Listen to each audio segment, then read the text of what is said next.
From a former dragon aspect shattering the world to a digital plague infecting thousands of players, World of Warcraft has seen its fair share of unique events. As World of Warcraft approaches its 20th anniversary, moments like these have written the history of Azeroth itself through unique gameplay and story elements. It seems like there's always something new and exciting going on in Azeroth, so let's take a look at some of our favorites throughout the first 10 years of WoW.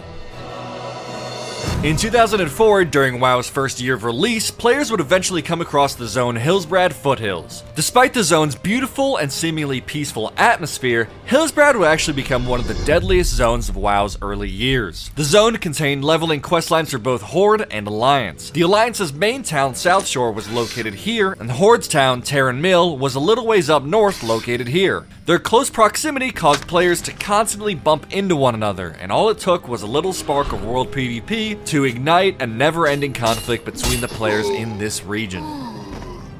With both factions spawning nearby in their respective towns and immediately running back into the fight, a never-ending battle waged on to push the enemy back into their town. There were no actual objectives like in modern PvP modes. Players were just fighting each other for the pure fun of it, and they became server legends. The endless battle was a precursor to the introduction of Battlegrounds a year later, and would be immortalized in the modern PvP brawl, Terran Mill vs. South Shore. World of Warcraft's third expansion, Cataclysm, brought forth the destruction of major historical landmarks across the world. With zones forever changed, questing players had a chance to be visited by Deathwing, but not in a friendly way. Soaring in the sky and spewing flame down below, Deathwing would torch anybody unlucky enough to be in his path. The sky would change, wildlife and flora would be set ablaze, and players who have found themselves in range would be one-shot. However, if a player was killed by Deathwing in this way, they would earn the fitting achievement, Stood in the Fire.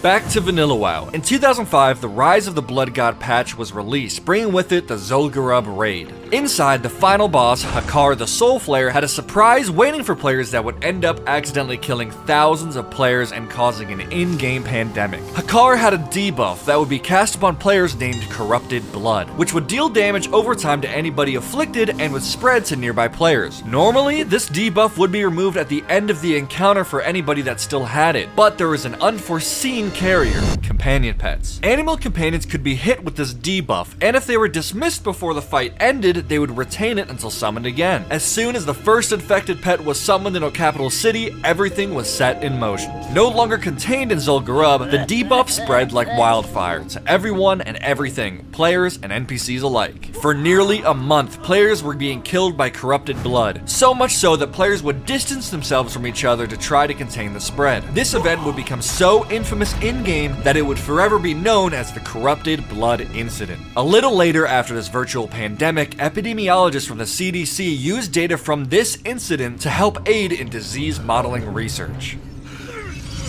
A year later in 2006 brought the legendary patch, The Gates of Ahn'Qiraj. This patch included a famous server-wide event involving players from each faction contributing to the war effort to become the first to ring the gong and open the doors to Ahn'Qiraj. During this event, no matter your level, you could contribute to the war effort. Low-level players could turn in Light Leather or Peace Bloom, for example, while endgame players could turn in Thorium Bars or Mageweave Bandages. Every player was contributing resources to help complete this quest. Once completed, it took 5 days for these supplies to be boarded onto Zeppelins to Silithus, but in the meantime, players had to craft the Scepter of the Shifting Sands, then ring the gong. This would open the gates and players would have to make a stand, fighting off the old god Cthulhu's minions. What followed was known as the 10-hour war, and as you would assume, for the next 10 hours, Cthulhu's minions would burst out of the gates fighting all that dared try to enter. After the strife was over, the gates would trigger, allowing players to enter the new raids, Ruins of Ahn'Qiraj and Temple of Ahn'Qiraj. One of the rarest mounts in WoW was obtainable from this event, the Black Qiraj Battle Tank, and was only granted to players who rang the gong within the first 10 hours of the first person. Fantastic!